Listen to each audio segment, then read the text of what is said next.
Hello, dear viewers. I am Adam, your host for this crucial episode on why the Indo-Naga political issue is on the brink of collapse. Viewer discretion is advised. In this eastern corridor of Southeast Asia, the Indo-Naga political issue, spanning more than 9 decades, is perhaps the longest-running political issue in the world, still yet to be resolved once and for all. It centers on the Naga people's right to self-determination for a sovereign nation-state. The indigenous Naga people living in northeast of India and northwest Myanmar have been in a continuous struggle for their right of self-determination for more than 75 years, but without a just settlement. With their unique history and situation, who predominantly inhabits in northeast India and northwest Myanmar, divided arbitrarily. After decades of bloody conflict sacrificing many precious souls on both sides, ceasefire was established officially on 1st August 1997 between the Government of India and the National Socialist Council of Nagalim, NSCN, aimed for peaceful resolution of the Naga political issue. On 3rd August 2015, after 18 years of negotiation, historic framework agreement was signed between the Government of India and the National Socialist Council of Nagalim, NSCN, in the presence of Prime Minister Narendra Modi and other dignitaries as two entities. We have gathered here today for the signing of an accord between the Government of India and the National Socialist Council of Nagaland in the presence of the Honorable Prime Minister of India and witnessed by the Honorable Home Minister, the National Security Advisor, and the delegation of Naga leaders. This is the preamble to the final solution. It was telecast live across the world. However, 9 years after signing the framework agreement, the negotiations have now come to stalemate, rendering the process a mockery before the whole world.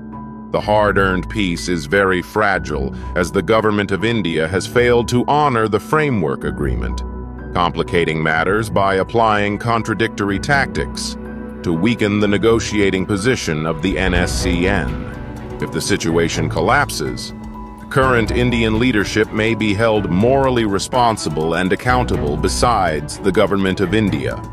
Let us delve deeper into the rabbit hole to check the underlying factors and possible conspiracies influencing the Naga political settlement, complicating it, instead of coming to a logical and genuine conclusion. Here we go. 1. The Government of India has firmly stated that will not engage in parallel dialogues or negotiations with any other group regarding the Indo-Naga political issue. They claim that all other groups are created to undermine the NSCN. 2. After officially signing the framework agreement, Government of India undermined the negotiation process by making an unofficial agreement with certain groups. 3.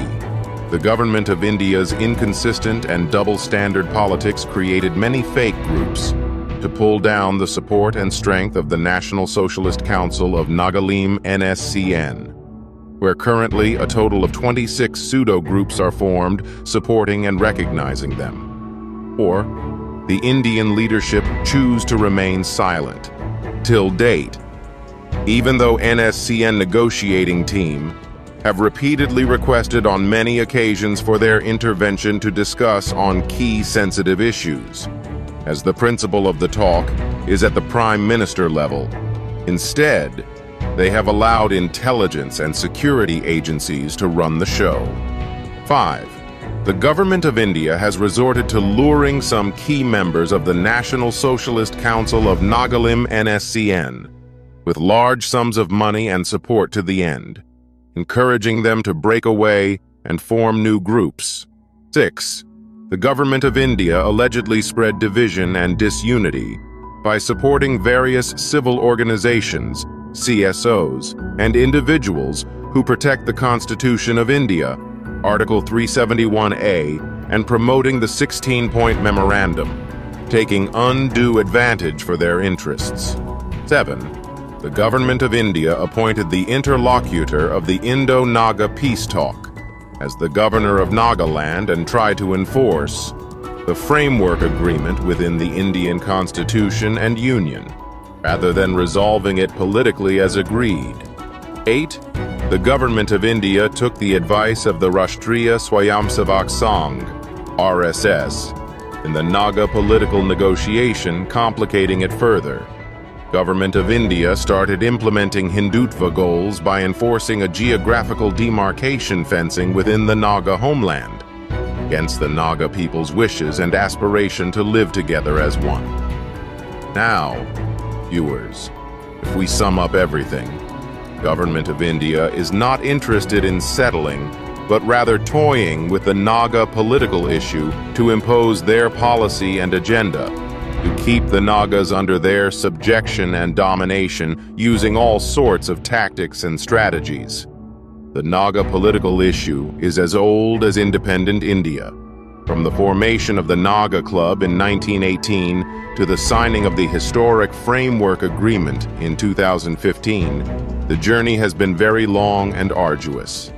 It is now very crucial for the Indian leadership to use good judgment and wisdom to personally intervene and settle the historic Framework Agreement signed in 3rd August 2015, which is currently stuck on the contentious issue of a separate Naga flag and constitution, Yesabo.